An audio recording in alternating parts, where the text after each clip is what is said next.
The night was supposed to be perfect. A celebration of love. A symbol of everything I had dreamed of. But in an instant it all shattered. My husband, Ethan, the man I trusted with my life, laughed at me. He didn't just laugh. He ridiculed me in front of everyone. "How's your little job going, honey?" Still answering phones. The room grew quiet, but I could feel the sting of his words cutting deeper than any of the stares in the room. I smiled, hiding the hurt, trying to pretend like it didn't matter. But deep down, I knew something had to change. My name is Emily Brooks, and I'm here to tell you how one night, everything flipped. Ethan and I were celebrating our anniversary with our families. The house was glowing with warm lights, the table was set with the finest food, and the laughter of our guests filled the air. From the outside it looked like the perfect life. I was 3 months pregnant, and everything seemed like a dream. But behind the smile I gave that night, I was already planning my move. You see, Ethan had always looked down on my job. I was a secretary at a small company, nothing glamorous, nothing that seemed to matter. Every now and then, he'd make little jokes about my work, dismissing it as nothing special. And I'd always brush it off, telling myself it didn't matter, that he loved me for who I was. But that night, after he laughed at me in front of our guests, something inside me snapped. I didn't say anything in the moment. I didn't want to make a scene, but I knew I couldn't stay silent anymore. Little did Ethan know, everything was about to change. Later that night, after the party had died down, I went to the mailbox and found a letter I had been waiting for. It was from a lawyer, notifying me of a distant relative's passing. I had inherited something I didn't even know I was entitled to. I didn't know the full details yet, but I could already feel the weight of what this meant. The next morning, I woke up early and checked the contents of the letter again. The inheritance wasn't just money. It was land, property, and shares in a company I had never imagined. A company that could change everything. I hadn't told Ethan yet. I wasn't sure how to. After all, how do you tell the person who laughs at your job that you've just inherited enough wealth to change your life? And his? But as the days passed, I realized I didn't need his approval. I didn't need him to validate me. I could take control of my own life, and that was exactly what I planned to do. The power shift was coming, and Ethan wouldn't know what hit him. This was my time. My inheritance wasn't just about the money. It was about reclaiming my dignity, my strength, and my place in this world. And when I was ready, I would show him just how wrong he had been to laugh at me.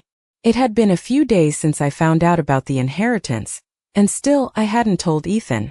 I spent my days in a daze trying to process what had happened, but something kept me from sharing it with him. Maybe I was waiting for the right moment.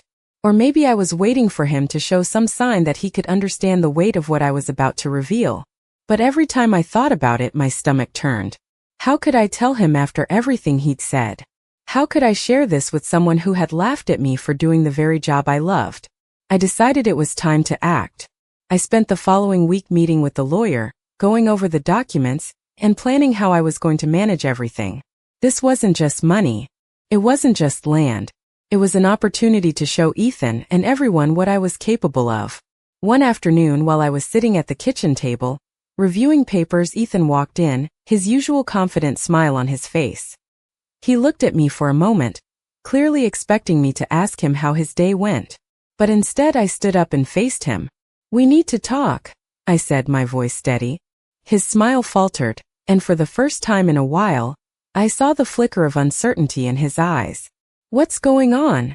he asked, a hint of concern in his voice. "Sit down," I said, motioning to the chair across from me. He hesitated for a moment but sat down, his gaze never leaving mine. I could feel the tension building, but I held it together. "I've been keeping something from you," I started, watching his eyes narrow. "Something that's going to change everything." He shifted in his seat, clearly unsure of where this was going. "What do you mean?" "You know how you've always laughed at my job?" I asked, keeping my voice calm. "Well, that's not all I've been doing." I paused for a moment, letting the words sink in. "I inherited something." Ethan's eyebrows shot up, his expression a mix of confusion and disbelief. "What are you talking about?" "Inherited what?" "I inherited a company, Ethan. A whole business. And I also inherited some land. Prime real estate, in fact." His mouth went dry and he blinked, as though he couldn't comprehend what I was saying. "Are you serious?" he finally asked, his voice soft. Yes, I replied, feeling a sense of power building inside me. I've been running things, making decisions, and you have no idea what I've been able to do. I watched as his face slowly shifted from confusion to a look of shock, and then to something else, something I hadn't expected, guilt. You've been doing all of this behind my back? He asked, his voice almost accusing. No, I replied, standing up and walking toward him. I haven't been doing it behind your back. I've been doing it for myself. And for once, I'm going to stop hiding who I am. Ethan didn't know how to respond. He sat there speechless as I continued. You've laughed at me, belittled my job, but now I have something that you can't ignore. I could see the wheels turning in his head, but there was no immediate apology or realization. Instead, he just sat there, unable to say anything. I'm not asking for your approval, Ethan, I said, turning away. I'm telling you because it's time for you to realize that I don't need you to validate me anymore. I walked out of the room, leaving him in silence, and as I closed the door behind me, I felt a weight lift off my shoulders. I didn't need his approval. I didn't need anyone's approval. I had built something for myself, and for the first time in a long time I felt free. The days after that conversation with Ethan were a blur. I expected him to be angry, maybe even storm out, but instead he stayed silent, as if processing what I had just told him. I wasn't sure what to expect from him anymore. The man I had once loved, the man I had trusted, seemed like a stranger now. I couldn't shake the feeling that everything had changed forever. For the first time in a long time, I focused on myself. I woke up early every day, not to make breakfast for Ethan or to clean up after him, but to focus on my new business. I poured myself into the work, learning the ins and outs of the real estate and business world. I spent hours researching properties, talking to investors, and even meeting with architects. Ethan, on the other hand, seemed to shrink away. He didn't ask about my day, didn't question where the money was coming from, or how I was managing everything. He just kept to himself, as if hoping the changes would just go away. I wasn't going to let them. One afternoon, I invited him to dinner. It had been weeks since we had had a real conversation. I wanted to know what he was thinking, but more than that, I needed to know if he could see me as more than just his wife. Could he see me as a partner? We sat at the dining table, the soft hum of the city outside the window. It was a peaceful evening, but the tension between us was palpable. Ethan glanced up from his phone when I spoke, his face devoid of expression. We need to talk, I said, my voice steady. He nodded, still distracted. About what? About us, I replied. About everything. Ethan put his phone down and finally looked at me. I don't know what you want me to say, he said. You've made it clear you don't need me. I get it. His words hit harder than I expected, but I didn't let it show. It's not about needing you, I said calmly. It's about us being equal. It's about me showing you I'm capable of more than you ever gave me credit for. Ethan's eyes flickered with something. Was it guilt? Regret? I never meant to make you feel small, he said, his voice softening. I don't know how to handle this. Everything's changing so fast. I stood up and walked to the window, looking out at the city below. You never had to handle anything, I said, more to myself than to him. You never had to see me as an equal. You just saw me as your wife, someone who would stay in the background. Ethan stood up too, taking a few steps toward me. I never thought of you that way, he said, his tone quieter now. I thought you were happy. I turned to face him, my heart pounding. I wasn't happy, Ethan. I was just pretending to be. Pretending for you, for everyone. But now I'm done with that. I'm not hiding anymore. There was a long silence between us, the weight of my words hanging in the air. Ethan didn't speak, but I could see the realization settling in. For the first time, he was really hearing me. And for the first time in a long while, I felt powerful. I wasn't just the woman he married. I was someone capable of creating my own future, and no one was going to take that away from me. The following weeks were a whirlwind. Ethan seemed to be trying in his own way, but things weren't the same. There was an awkwardness between us now, like we were two strangers trying to piece together a life we once knew. I could feel the tension, the unspoken words between us, but I wasn't sure how to bridge the gap. I had made it clear that I didn't need his approval anymore, but a part of me still hoped he would see me differently, see me as an equal. The days were busy, filled with meetings and phone calls, and slowly, I began to build my confidence. I wasn't just managing the inherited property, I was growing it. The investments I had made were starting to show real promise. The business I had inherited was turning a profit, and I was learning the ropes faster than I ever imagined. The real estate market was volatile, but I could feel the momentum building. The small, quiet office I'd rented for myself was becoming my command center, a place where I made decisions, where my future was unfolding before me. One afternoon, while reviewing some contracts, I received a call from my lawyer. He sounded urgent. "Emily," he said, "I need you to come down to the office immediately. There's something important about your inheritance." My heart skipped a beat. I wasn't expecting any more surprises. I grabbed my coat and rushed to his office, my mind racing with possibilities. When I arrived, he greeted me with a serious expression. "We've received an offer," he said, sitting down across from me. "A very good offer." "What do you mean?" I asked, my voice steady, though I could feel the nervous energy bubbling inside me. "A company is interested in buying the land you inherited. They've made a substantial offer, more than you ever could have imagined." The weight of his words hit me all at once. This was the moment I had been waiting for. This offer could set me up for the future, could make everything I had worked for come to fruition. But there was a catch. I had to make the decision fast. "How much?" I asked, trying to keep my voice even. "They're offering $8 million, he replied. I blinked, processing the number. $8 million. It was more than I had ever dreamed of, and yet, something inside me hesitated. I knew it would change my life, but I also knew that it wasn't just about the money. It was about proving to myself that I could do this, that I could take control of my destiny. "I need some time," I said, standing up. "I need to think this through." As I left the office, my mind was racing. I knew what Ethan would say if he were here. He would tell me to take the offer, to cash in and move on with our lives. But I wasn't sure if that was what I wanted. The money was tempting, but it wasn't the reason I had worked so hard. I had inherited more than just property. I had inherited the opportunity to build something that was mine, something I could be proud of. I wanted to make my own choices, to follow my own path. As the days passed, I weighed the options, and with every passing moment, I felt the weight of the decision growing heavier. I knew the right choice was to hold on, to continue building, to not let this offer define me. But there was one thing I had to do before I could make that final decision. I had to have one last conversation with Ethan. I needed him to see me for who I was now, not the woman who quietly stood by, but the woman who had taken control of her life. As the week went by, the decision weighed on me. I kept playing out the scenario in my mind, imagining what Ethan would think, how he would react. I knew he was trying to understand my new life, but there was still that wall between us. It felt like the more I built on my own, the more distant he became. I wasn't sure if that was because he didn't know how to handle my success, or if it was because he had never truly seen me as his equal.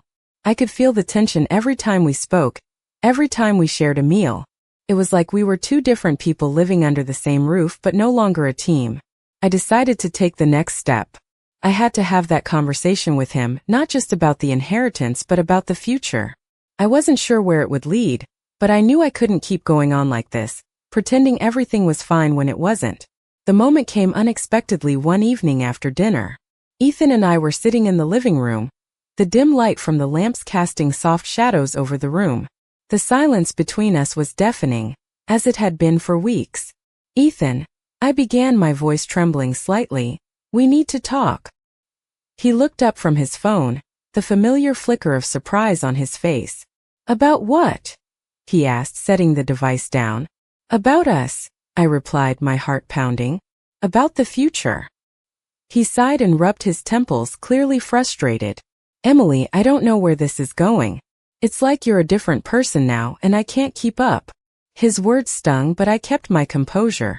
"Maybe I'm not the same person I was," I said quietly. "But I'm still the woman you married. I'm just stronger now. And I need you to see that." He raised an eyebrow, clearly confused. "What do you mean?" "I mean, I don't need you to validate me anymore, Ethan. I don't need your approval to do the things I'm doing," I said, trying to hold back the tears. "But I do need you to see me as an equal. I can't keep pretending I'm Just the woman behind the scenes, supporting your career while I push mine aside. Ethan's face softened, but there was still a hesitation in his eyes. I never meant to make you feel that way, he said, his voice quieter now. I guess I just didn't know how to handle it. All of this. He gestured around the room, as if the entire house was a symbol of the life we had built. I don't know what you want from me. I want you to understand, Ethan. This isn't just about the money or the inheritance. This is about me standing up for myself and showing you that I am capable of more than you ever imagined, I said, my voice breaking. And I want you to be proud of me, not just for the woman I am, but for what I've built. I need your support, not just your approval. There was a long pause before Ethan spoke again. I don't know how to give you what you want, he admitted. But I want to try. I want to understand, Emily. I just need time. It wasn't the answer I was hoping for, but it was a start. A small one. And as I looked at him, I realized something. This wasn't just about him seeing me differently. This was about me seeing myself differently. I had built something for myself, and no matter what happened with Ethan, no one could take that away from me. As I sat there, still uncertain of what the future would hold, I felt a sense of peace. The decision about the offer could wait, but the decision about who I was, that I had already made. It had been 2 weeks since that conversation with Ethan, and while things between us weren't perfect, there was a shift. It wasn't dramatic, but it was there. Small gestures, conversations that weren't filled with tension, and the occasional moment where I could see that he was trying. He wasn't completely on board with everything, but he was starting to understand. I had taken some time to really think about the offer I'd received, and the decision wasn't getting any easier. $8 million. It was a huge amount of money, but it wasn't just about the money anymore. It was about everything I had worked for, everything I had built. Ethan still hadn't mentioned it again, and I could tell he was waiting for me to make the next move. But I was still torn. That evening, as I sat at my desk in the small office I had set up for myself, I reviewed the offer once again. The numbers, the details, the potential. But no matter how many times I read the contract, I kept thinking about the bigger picture. The life I had built on my own. As I sat there lost in thought, the door opened and Ethan walked in. He wasn't holding his usual air of confidence, but instead, he looked uncertain. Emily, can we talk? He asked, his voice low. I looked up from the papers, surprised. Of course, I replied, pushing the documents aside. He took a seat across from me, running a hand through his hair. I've been thinking a lot about what you said, he began. About us being equal, about you standing up for yourself. He paused, and I could see the struggle in his eyes. I was wrong, he said quietly. I never should have made you feel like you weren't enough. You're not just my wife, Emily. You've always been more than that. I didn't know what to say. It wasn't the apology I expected, but it was something. And for the first time in a long while, I felt a shift inside me too. Thank you, I said softly. That means a lot to me. He nodded, his gaze meeting mine. I want to support you, Emily, in whatever you choose to do. I might not understand everything yet, but I'm willing to try. I could feel the weight of those words. They weren't just about the business, about the inheritance, they were about us. About what we could still become together if we both worked at it. I've been offered $8 million for the land, I said, not sure how he would react. I know it's a lot of money, but I'm not sure if it's the right move. Ethan's eyes widened, and for a moment, I saw a flicker of something in his expression. $8 million, he repeated, and then to my surprise he sat back and sighed. If you want to take it, Emily, then do it. But I want you to do what's best for you, not for me or for anyone else. His words were simple, but they carried a weight I hadn't expected. For the first time, Ethan was telling me to make the decision that was best for me, without any hidden agenda. The choice was mine. I don't know what I want yet, I said, looking down at the offer. But I'll figure it out. There was a long silence between us, but it wasn't uncomfortable. It was different. We were different. Whatever you decide, I'll support you, Ethan said quietly. You deserve to make this choice for yourself. I looked at him, and for the first time in a long time I believed him. I had made my own way, and now with his support I knew I could continue to build my future one step at a time. It was the following weekend when I finally made the decision. I had spent the entire week reflecting on everything, the inheritance, Ethan's words, and most importantly, what I had built for myself. $8 million was a lot of money, but it wasn't the only thing that mattered. What I had learned through this process was that my worth wasn't tied to money or anyone else's validation. I had found my own strength, my own voice, and I realized that what I wanted more than anything was the freedom to keep building on what I had started. I didn't need to sell the land, not yet. The potential was there and I was ready to see it through. When I told Ethan, I saw the surprise in his eyes, but there was no judgment, no disappointment. "I've decided," I said, sitting down across from him. "I'm not going to sell the land. Not now." Ethan's expression softened. "Are you sure?" he asked, his voice gentle. "Yes," I said, my heart steady. "It's mine, and I want to build something with it. I'm not just going to cash out and walk away." Ethan nodded slowly, a quiet understanding in his eyes. "I'm proud of you," he said, his voice sincere. "You've really come into your own, Emily." His words meant more to me than I ever expected. It was the first time in a long time I felt that he was truly seeing me for who I had become. Not just the woman he had married, but the woman I had grown into. I smiled softly, grateful for his support. "Thank you," I said, knowing that this wasn't just about the land or the money or even Ethan's approval. This was about me finally stepping into my own power. The days that followed were filled with action. I met with contractors, architects, and investors, and I began making plans for the future. The land was just the beginning. I had bigger dreams, and now I had the resources and the confidence to chase them. I wasn't sure where this would all lead, but for the first time, I didn't feel afraid of the unknown. I embraced it. As the weeks passed, I realized that the most important thing I had learned through all of this was that I was in control of my own life. I didn't need to wait for permission, and I didn't need anyone's approval. I could create the life I wanted on my terms. And with Ethan by my side, I knew that we could build something together, but only if we both respected each other's strengths and dreams. One evening, as I sat at my desk going over plans for the property, Ethan walked in and handed me a cup of tea. "How's it going?" he asked, settling down beside me. "It's going great," I replied, smiling. "I'm making progress and it feels good." He leaned back in his chair and looked at me, a proud smile on his face. "I knew you could do it," he said softly. I realized then that it wasn't just about the inheritance or the business, it was about the life we were building together. We had both changed, but in a way that was allowing us to grow individually and as a couple. It wasn't always going to be easy, but I knew now that we had the foundation to make it work. As I looked out the window watching the sun set over the city, I felt a deep sense of peace. I had come so far and the future was wide open. I was ready for whatever came next. The weeks that followed were a whirlwind of progress. I had thrown myself into work with an intensity one hadn't known I was capable of. Every day I woke up with a renewed sense of purpose, eager to tackle the next challenge. Ethan, though still unsure at times, had become more supportive. He helped in ways he never had before, whether it was offering to help with the smaller tasks or simply being present when I needed to bounce ideas around. Slowly, we were rebuilding a partnership, one where both of us brought something to the table. I started meeting with investors who were interested in the plans I had laid out for the property, and as the offers began to pour in, I realized that the land was worth far more than I had anticipated.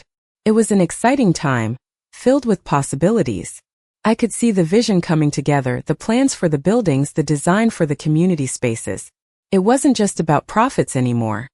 It was about creating something that would stand the test of time, something that would make a difference.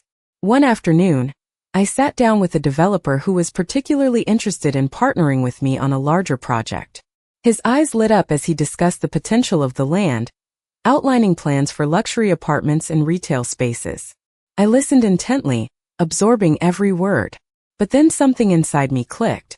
I had spent so long focused on the financials, on what would make the most money, but now I realized I wanted to build something that would leave a legacy, a place where people could thrive, not just a property to sell for a quick profit. "I appreciate your offer," I said, meeting his gaze, "but I'm not interested in selling right now. I want to develop it my way." The developer raised an eyebrow, clearly surprised by my response. "Are you sure?" he asked, his voice tinged with disbelief. "The offer we're making is substantial." I'm sure, I replied, my voice steady. I want to do this on my terms. The conversation shifted, and we discussed alternative options for collaboration. It wasn't easy, but as I walked out of that meeting, I felt a sense of pride I hadn't experienced before. I had turned down a huge offer, but I had done it because I knew what I wanted, and I was no longer afraid to fight for it. As the project progressed, so did my relationship with Ethan. The distance that had once felt so vast between us seemed to shrink with every passing day. We spent more time together, not just as husband and wife, but as partners, collaborators. I could see him starting to change well, he respected the woman I had become, and in turn I began to see him differently too. We were no longer two people living in separate worlds, we were starting to build something together. One night, as we sat on the couch talking about the future, Ethan turned to me with a small smile. I didn't think I'd ever see the day, he said, his tone light. What do you mean? I asked, genuinely curious. I didn't think I'd ever see you take control like this, he said, his voice filled with pride. You've come so far, Emily. I'm really proud of you. His words meant more than I could express. It wasn't just about the success of the business or the projects we were working on, it was about us, about how far we had come together. I knew that the future wasn't certain, but for the first time in a long time, I felt like I was exactly where I needed to be, doing exactly what I was meant to do. And no matter what happened next, I was ready for it. Months had passed since that conversation, and with each passing day, I could see the changes in both my life and my relationship with Ethan. The business was thriving, and I had made decisions that once seemed impossible. The land I had inherited was no longer just a piece of property. It had become a symbol of everything I had worked for, everything I had fought to create. Ethan and I had found a new rhythm, one built on mutual respect and understanding. He had come to see me not just as his wife but as an equal, a partner. And I had begun to believe it too. One evening, as we sat in our living room, surrounded by the soft glow of the fireplace, Ethan turned to me with a smile. I've been thinking, he said, his voice calm. We've come a long way, haven't we? I smiled back, feeling the warmth of the moment. We have, I said. And it feels good, doesn't it? Ethan nodded, but there was something in his eyes that I couldn't quite place. I never imagined we'd be here, he said quietly. But I'm glad we are. His words hung in the air, and for a moment it felt like time had slowed down. There had been so many moments where I wasn't sure what the future held, where I doubted my choices. But now, sitting next to him, I felt more sure of myself than ever before. I'm proud of us, I said, my voice soft. We've built something together. Ethan reached for my hand, squeezing it gently. No, Emily, he said, his eyes locking with mine. You built it. I'm just glad I got to be a part of it. His words were simple, but they held so much meaning. He wasn't just saying it to be kind. He was acknowledging my strength, my journey. And in that moment I realized that this was exactly what I had wanted all along. Not just for him to be proud of me, but for me to be proud of myself. The next few months brought new challenges, new decisions to be made. But with each obstacle I felt stronger, more capable. I wasn't just relying on the inheritance or the business to define me anymore. I had built something for myself, something that was mine. And no matter where life took me next, I knew I had the ability to create my own path. As I walked through the office one afternoon, reviewing plans for the next phase of the project, I realized how far I had come.